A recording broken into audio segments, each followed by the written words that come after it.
Diop de nee na ba fi yoon tàng rek jol de ngara le 13. Diop de ngi noonu. ay waay xoolal Diop de la mu andi. après le 13 bu ci nekk dina xam kan mooy kan kii kii. ndax dafa mbër mi ni koy gis moom am na 4 kaw. Diop de du mbër mi ñu door mu daanu ci làmb. li muy wax noonu wax bu yàqu la te tontu bi le 13 la fii. bu la 13 Joli mooy ñëw Diop de ñëwul de Joli mooy ñëw borom soo bi. waaw mi ngi soog a am combat mi ngi doog a bëri dafa am bëri. jàpp na sama tànk ma daan jàpp naa tànk daal. la fay xew. nee ko duñ ko ko wax dañ ko koy wan. te bii combat bi leen dong moo ci war muy duma daan te incha allah rabbi dinaa daan bu neexee yàlla suñu borom. bu lamb waxee dëgg du mën ak ñii. ñaar ñoo xamante ni dañoo mel ni dañoo xiifante woon.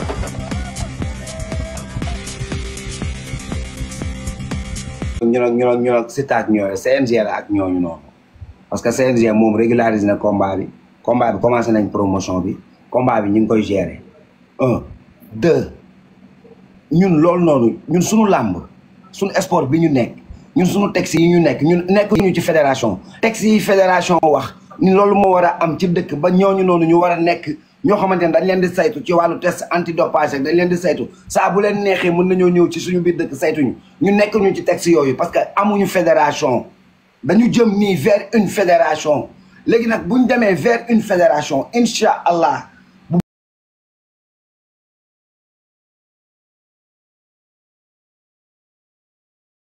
national c'est-à-dire ñi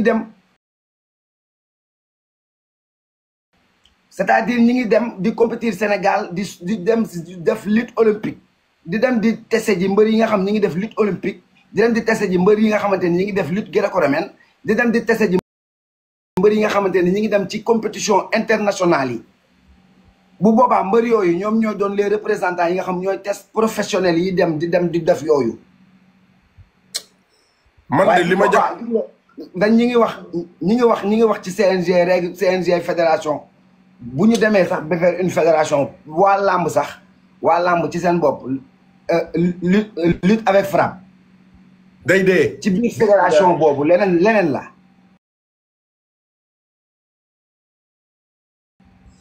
Modou Mbaye gis nga gars yi ma gis nii ñu jëm ci. ba pare beneen affaire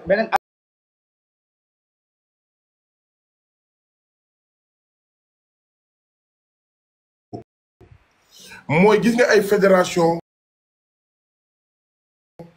ay affaires yi nga gis ñu bëgg a indi ci làmb am balaa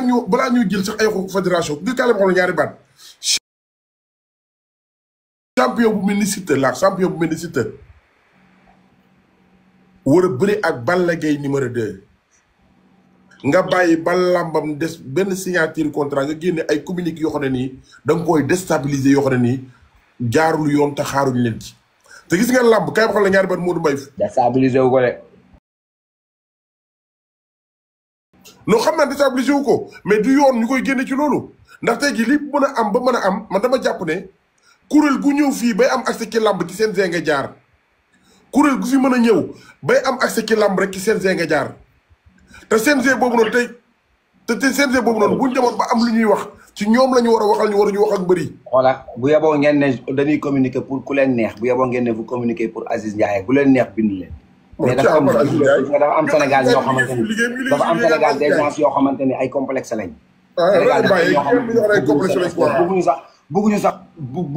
bëgguñu sax ñoom le sénégalais bi ñu doon wala. yow am na ñoo xam ne Modou Mbaye bu ñu sañoon ay tubaab yi ñëw yor suñu làmb ji wala ñor suñu sport bi Modou Mbaye dama lay wax leen nga réalité Sénégal Modou Mbaye il faut sénégalais yi ñu xam ne ñoom dañoo war a gëm suñu bopp bëri na lu Sénégal am ay doomu der bu ñuul ñoo ko reyante pour ñu mën a am suñu équipe nationale bi jox nañ ko tubaab bu nekk ci àdduna mosuñ ñoo indi résultat bu ko ay doomu Sénégal yoree ay der yu ñuul ci la ñuy doog a am ay ndam il faut ñu xam ne yii ñuy imposé nii nekkul yiy jàll bépp ndam bu Sénégal am ci der bu ñuul lañ ko amee tey jii bépp trophée bu équipe nationale bi am wala basket wala handball tubaab mosu fi indi benn raaya ba tubaab moo fi indi raaya tey li may wax nga wàllu fédération bii ñu ñuy imposé nii day rey làmb day rey communication wu làmb day tax benn mbër day bëri te du am dara ndax lépp luñ ciy def mooy ay taxe rek lay mujjee ci bépp doomu aadama boo xam ne nii yaa ngi ciy rek te kaa la waxoon ñaari baat nga làmb Modou Mbaye fii laa koy waxee bis bu ñu sàgganee ba rey làmb bis bu ñu sàgganee ba rey làmb ak seen fédération yi ñu imposé waa làmb te amul dara lu ci mën a yóbbu làmb ci kanam non Fadam attends xoolal Fadam gis nga dans chaque chose nit ñi bëgg nañ ci évolution quoi loo gis ci àdduna nit ñi bëgg nañ ci yokkute billaahi bëgg nañ ñu dem fédération bëgg nañ ñu dem fédération mais Fadam loo gis ay texte la loo gis ci àdduna waxtaan la loo gis ci àdduna ay nit ñoo toog boole seen ay xalaat boole seen ay xel ak seen ay xalaat ñu toog ñu waxtaan ñu teg gis nga règlement boo mus a gis ci àdduna ay nit a toog waxtaanee ko ku ci nekk wax lii de laa xalaat buñ ko defee kii ne lii ñuy waxtaan di trouver ay point di teg di trouver ay point di teg di trouver ay point di teg ba loolu lépp taxaw dox doomu aadama yooyu noonu def ko defal ko seen ay réew ñoom gënuñu ñu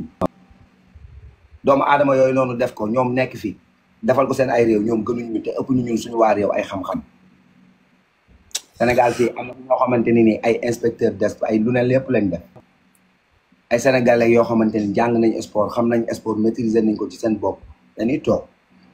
ñu waxtaan ñu woote ñu ne kaay leen ñu toog ñu waxtaan affaire bi buñ koy bu ñuy Sénégal dañoo tàmm mbir gis nga Fadam xaar tuuti rek may ma tuuti rek may ma tuuti rek Sénégal dañoo tàmm politique Sénégal dañoo tàmm politique lépp lu am nañ ciy dugal politique. te nañ ci yàlla musal. gis nga ñun ñëpp nous sommes des Sénégalais nañ leen jël suñu réew bi ñu defar ko. ku ci nekk ci pexe ci côté boo nekk ñu ay pexe dooleel la. ku ci nekk ci côté boo nekk ñu ay pexe dooleel la. tegal la yow nga évoluer nga dem ñu jëlaat keneen jël ay pexe dooleel la ñu tegal la gis nga une mauvaise communication bi sénégalais yi jël fan bii nii jamono bii teg ko jëmale ko ci ay làmb bu benn mbir amee rek ku ci nekk jug bind ñi nii nangam gis nga Fadam defal nànk rek gis nga yooyu noonu ébranlé wul sénégalais yi gis nga ñun fii nii fii lañ dëkk ci dëkk bi ñun fii dëkk bi suñu dëkk la dañ cee am wàll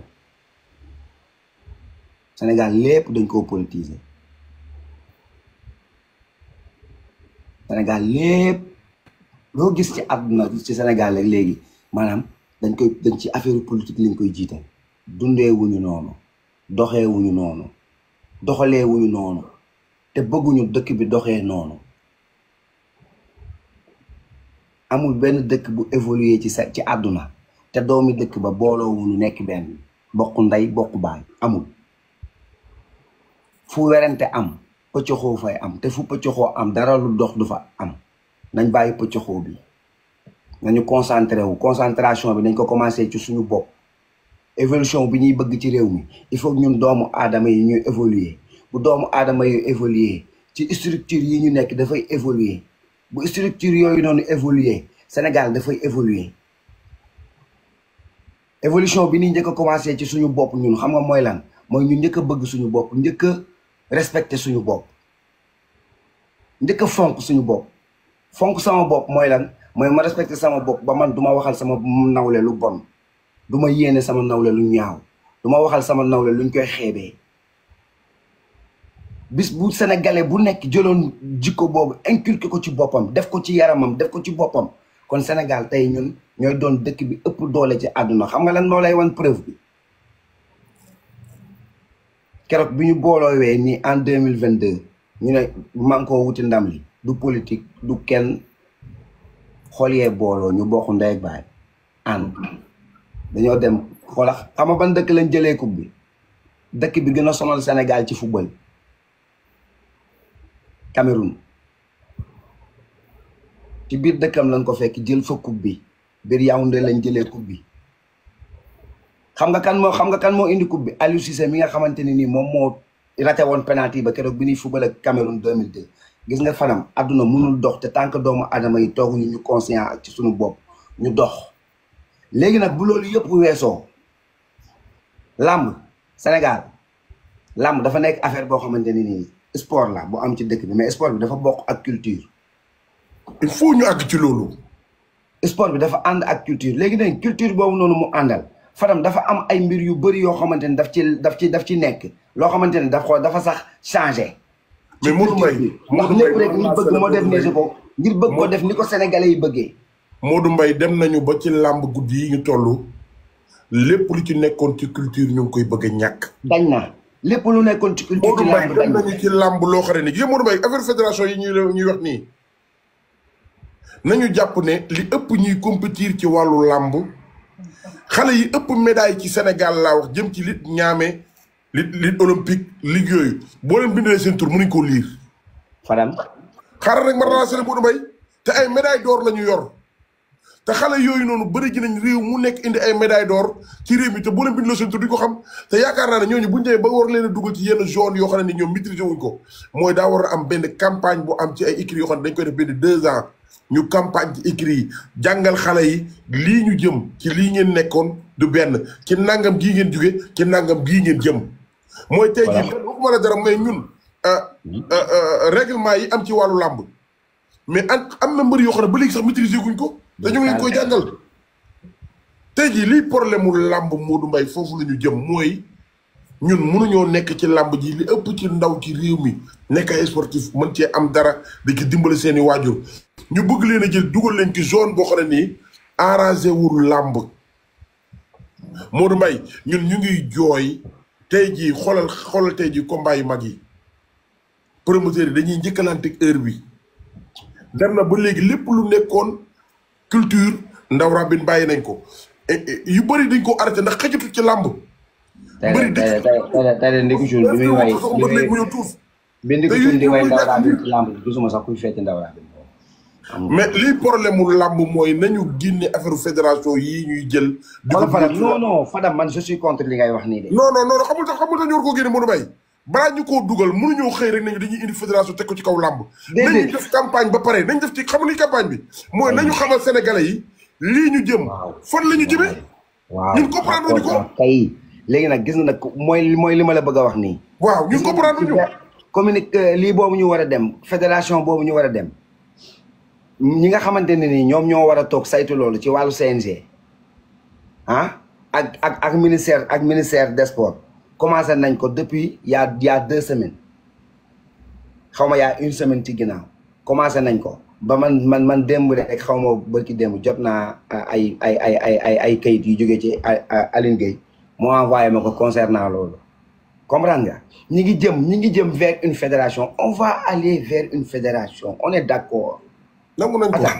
Attends, d'accord,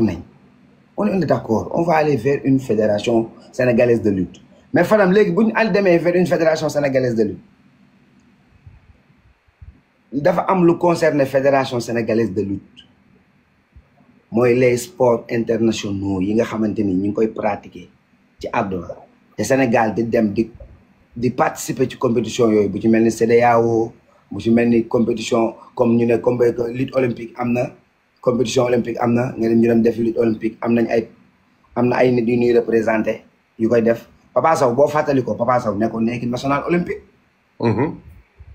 bu dee boo dee fàttaliku nga bu yàggul dara ci jamono bi muy bëree combat moom ak nees xaw ma ban combat période boobu noonu mi ngi nekkoon équipe nationale olympique di def di représenté Sénégal ak yeneen ñoo xamante ne ni ay champion lañ yoo xamante ne dem nañu représenté Sénégal mais y avait pas une communication. léegi nag tey jii nii buñ fekkente ne dañoo dem vers une fédération tey jii nii dina am benn évolution ci wàllu liggéey bi dina am benn évolution ci wàllu bëre ci Sénégal dinañ ko gën a xam dina am tey jii yeneen compétition yoo xamante ne Sénégal xëy na daaw ci dem te aussi dinañu mën a permettre ñu dem ci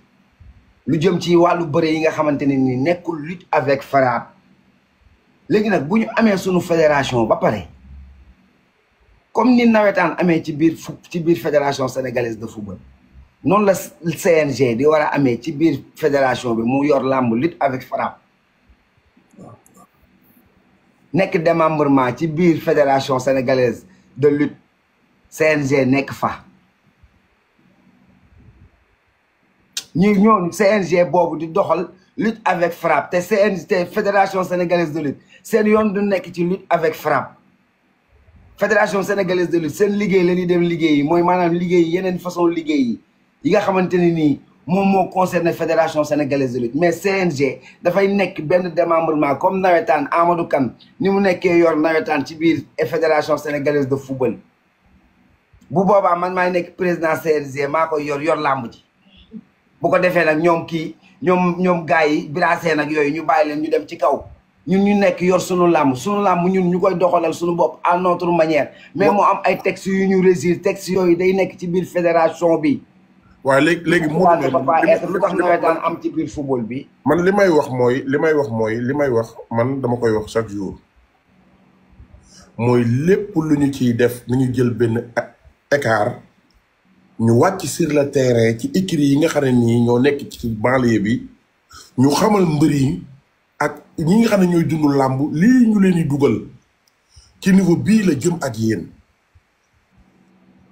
Modou Mbaye làmb laa wax làmb Sénégal mbër yi nga xam ne ñooy bëri di dóor boo leen laajee seen règlement intérieur yi xamuñ ko. bu ñu taxawalee fédération sénégalaise de lutte bi ba pare gis nga lutte avec frappe